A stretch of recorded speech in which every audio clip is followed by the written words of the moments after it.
এই তৃতীয় বৃত্তটি হচ্ছে প্রধান বাধ্যবাধকতাগুলোর তুলনায় ছোট সুপারিশসমূহ, রিকমেন্ডেশন। যেমন ধরুন আমাদের মহানবী সাল্লাল্লাহু আলাইহি সাল্লামের সুন্নাহসমূহ, অর্থাৎ সেই সব ভালো কাজসমূহ যেসবের কথা কোরআনে বলা হয়েছে, এমন কাজ যেগুলো আমাদের চারিত্রিক উৎকর্ষ সাধন করে। উদাহরণস্বরূপ নরমভাবে কথা বলা, নম্রভাবে চলাফেরা করা, এইগুলো হচ্ছে সেই সব কাজ যা আপনার চরিত্রকে উন্নত করবে। একইভাবে ডান পা দিয়ে মসজিদে প্রবেশ করা, যেটা একটা সুন্নাহ, অথবা ধরুন ডান হাত দিয়ে খাওয়া, এইসব ছোট ছোট কাজগুলো আমাদের চরিত্রের বিকাশ ঘটায়।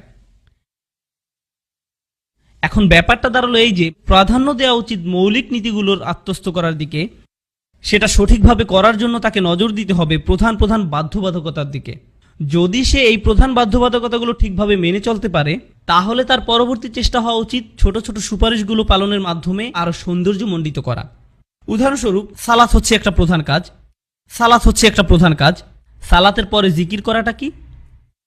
এটা হচ্ছে উৎকর্ষ সাধন। একইভাবে সালাতের পরে দোয়া করাটা একটা উৎকর্ষ সাধন। অর্থাৎ আপনি ইতোমধ্যে প্রধান কাজটি করে ফেলেছেন। এই যে ছোট ছোট ভালো কাজ করার মাধ্যমে উৎকর্ষ সাধন করার যে ধারণা, এটা নিয়েও কার মধ্যে তেমন কোনো ভেদাভেদ নেই। কিয়ামুল লাইল একটা ভালো কাজ, তাহাজ্জুদের সালাত আদায় করা একটা ভালো কাজ, ফরজ সিয়ামের অতিরিক্ত সিয়াম পালন করা ভালো কাজ, ভ্রমণ কিংবা ঘরে প্রবেশের সময় দোয়া পড়া ইত্যাদি। দোয়া না পড়ে ঘরে প্রবেশ করা হারাম নয়, অর্থাৎ দোয়া না পড়ে ভ্রমণ করাটাও হারাম নয়, কিন্তু এমন করাটা ভালো। এটা আপনার দিনের উৎকর্ষ সাধন করে। এইসব জিনিস আপনার জীবনকে উন্নত করে। এগুলি হচ্ছে তৃতীয় বৃত্তটি। কিন্তু 4 নম্বর বৃত্তটিতে যাওয়ার আগে 3 নম্বর বৃত্তটি সম্পর্কে আরো কিছু বিষয় পরিষ্কার করা দরকার। প্রথম এবং দ্বিতীয় বৃত্তে আলোচ্য বিষয়গুলো হচ্ছে মূলত সেই সব জিনিস যেগুলোর দিকে আমাদের নবীগণ দাওয়াত দিয়েছেন। অর্থাৎ নবীগণ আমাদেরকে ইসলামের প্রধান নীতিমালাসমূহ, প্রধান করণীয় ও বর্জনীয় এইসবের দিকে ডেকেছেন। এইগুলোই ছিল নবীদের দাওয়াতের মৌলিক দিক। মানুষ যখন এইসব মৌলিক বিষয়কে মেনে নিয়ে ভালো করে বুঝে আত্মস্থ করতে সক্ষম হলো, এর পরে যে নবীগণ তাদেরকে এসবের পাশাপাশি উৎকর্ষ সাধনের জন্য আলাদা প্রশিক্ষণ দিতেন। এখন দেখা যাক আমরা কি করি। আমরা যেটা করি সেটা হচ্ছে মৌলিক নীতিমালাগুলো তো আমরা ভুলেই গেছি, উপরন্তু আমরা প্রধান বাধ্যবাধকতাগুলো উৎকর্ষ সাধনের জন্য যেসব ছোটখাটো সুপারিশ রয়েছে সেগুলোর সাথে মিশিয়ে ফেলেছি। এই সম্পূর্ণ মিশ্রণই এখন প্রধান বাধ্যবাধকতা হয়ে গেছে।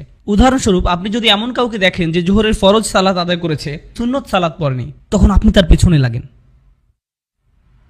কি করেছেন আপনি? আপনি সুন্নত নামাজ পড়েননি কেন? অর্থাৎ আমরা মানুষকে উৎকর্ষ সাধনমূলক কাজগুলো করার জন্য বল প্রয়োগ করছি। মানুষ যদি এই কাজগুলো না করে তাহলে আমরা তাদের পেছনে লাগছি, তাদের সালাত নিয়ে প্রশ্ন তুলছি, তারা কি করছে কি করেনি এইসব নিয়ে কথা বলছি। যেমন ধরুন সহিহ উচ্চারণ, এটা কিন্তু দ্বিতীয় বৃত্তের মধ্যেও পড়ে না, এটা তৃতীয় বৃত্তের অন্তর্ভুক্ত। অথচ আমরা কি করি? কারো তিলাওয়াত সহিহ না হলে আমরা বলি। কুরআন তেলাওয়াত করে আপনি কখনোই গুনার মধ্যে পড়ছেন না। আপনি অবশ্যই সহিভাবে তেলাওয়াত শেখার চেষ্টা করবেন, কিন্তু আপনি যদি বসে বসে মদ কলকলার সময় একদম পুঙ্খানুপুঙ্খানুরূপে হিসাব করা শুরু করেন, তাহলে সাহাবাগণ তো এইভাবে শেখেননি। আপনি অবশ্যই আপনার তাজবিদের জ্ঞান বাড়ানোর চেষ্টা করবেন, কিন্তু আপনাকে বুঝতে হবে এইসব জিনিস এগুলো হচ্ছে উৎকর্ষ সাধনের জন্য। এগুলো ঘর সাজানোর জিনিসের মতো। আপনার বাসার একটা দরজা থাকার দরকার আছে, একটা জানালার দরকার আছে আলো বাতাসের জন্য, কিন্তু আপনার বসার জন্য স্পেশাল কার্পেট অত্যাবশ্যক নয়। দেয়ালে রং বেরঙের পেইন্টিং থাকতেই হবে এমন নয়। এটা ঠিক যে এগুলো থাকলে ভালোই লাগে, একটা সোফা থাকলে ভালোই হয়, কিন্তু কারো বাসার দেয়ালে পেইন্টিং না থাকলে আপনি তাকে বলতে পারেন না যে তোমার তো বাসাই নেই। পেইন্টিং না থাকলে আর বাসা হয় নাকি? আপনি এইরকম করতে পারেন না, কারণ অধিকাংশ মানুষই প্রধান বাধ্যবাধকতা এবং উৎকর্ষ সাধনমূলক কাজগুলোর মধ্যে পার্থক্য করেন না। যার ফলে আপনি যখন এইরকম বলেন, সমালোচনা করেন একটা নির্দিষ্ট বিষয়ে, তখন মানুষ গণহারে সব ক্ষেত্রেই এটাকে প্রযোজ্য মনে করে। আমি আপনাদেরকে এর একটা ভয়াবহ পরিণতির উদাহরণ দিচ্ছি। আমাদের মধ্যে এক ধরনের মানুষ আছেন যাদের মতে মোটামুটি সবকিছুই হারাম। সবকিছুই হারাম।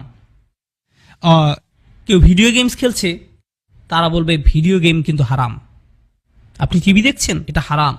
রেডিও শুনছেন, এটা হারাম। হারাম, সবকিছুই হারাম।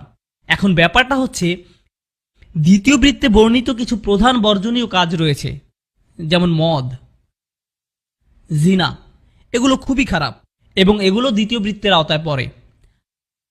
আল্লাহ যেসবকে হারাম বলেছেন, আর এখন আপনি বলছেন ভিডিও গেম হারাম।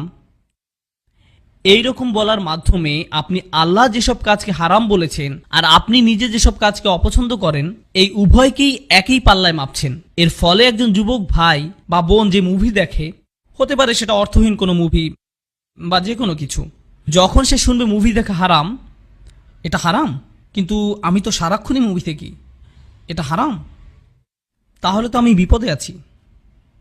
আর যেহেতু আমি প্রচুর মুভি দেখি, তাহলে তো আমি বিপদে আছি। আর বিপদে যখন আছি, অন্য হারামগুলোও তাহলে করি। দোজখে তো এমনিতেই যাওয়া লাগবে, তাহলে মৌজ মাস্তি পার্টি এসব করেই যাই। এখন দেখেন, এই যে আপনি মদ, রেডিও শোনা, ভিডিও গেম, এই সব কিছুকে এক কাতারে ফেলেছেন, একজন পাপীর মনের মধ্যেও এসব এখন একই পাল্লায় বিচার হচ্ছে। সে ভাববে ভিডিও গেম কোনো ব্যাপার না, মুভি দেখাও কোনো ব্যাপার না, আর জিনাও কোনো ঘটনা না, মদ নেশা সবই সমান। তার মানে আমরা তখনই সমাজে সমস্যা তৈরি করা শুরু করি যখন আমরা আল্লাহ কর্তৃক প্রদত্ত সুনির্দিষ্ট অগ্রাধিকার লিস্টকে ঠিক রাখছি না।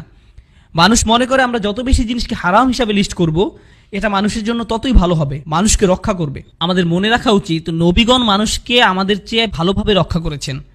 তারা যা করেছেন এর চেয়ে উন্নততর কিছু করার সামর্থ্য আমাদের নেই। আমাদের সীমাবদ্ধতার ভিতরে থেকে ফিকহ অবশ্যই বিচার করার চেষ্টা করবে যে কোনো কিছুকে আসলেই পরিষ্কারভাবে হারাম কিনা। এমন স্পষ্ট হারাম জিনিস অবশ্যই আমাদের সামনে আসতে পারে যেটার অস্তিত্ব আগে কখনো ছিল না, কিন্তু সেটা অবশ্যই বড় কোনো পাপ কাজের সাথে সম্পর্কিত হবে। আপনারা কি এতদূর বুঝতে পারলেন? এসব হচ্ছে উৎকর্ষ সাধনমূলক কাজকর্ম। এসব কাজকর্মের মধ্যে আছে অতিরিক্ত সুন্নত নামাজ পড়া, সোমবার ও বৃহস্পতিবার সিয়াম পালন করা, কবর জিয়ারত করা। এই যে এসব কাজ, এগুলো নিয়ে কোনো মতভেদ নেই। উৎকর্ষ সাধনমূলক কাজগুলো করুন। আপনি যদি মৌলিক বাধ্যবাধকতাগুলো পূরণ করার পরে আরো ভালো মুসলিম হতে চান তো খুবই ভালো। প্রতিদিন একটু একটু করে ভালো কিছু শিখুন, একটা ছোট দোয়া শিখুন প্রতিদিন। এ ধরনের সবকিছুই করা উচিত। এখন এই বৃত্তের ঠিক বাইরে আরেকটি বৃত্ত আছে, 4 নম্বর বৃত্তটি। চতুর্থ বৃত্তটি হচ্ছে সেই সব বিষয় যেগুলো সম্পর্কে সাহাবীগণ একমত পোষণ করেছেন। আমরা এই বিষয়গুলো কোরআনে পাই না।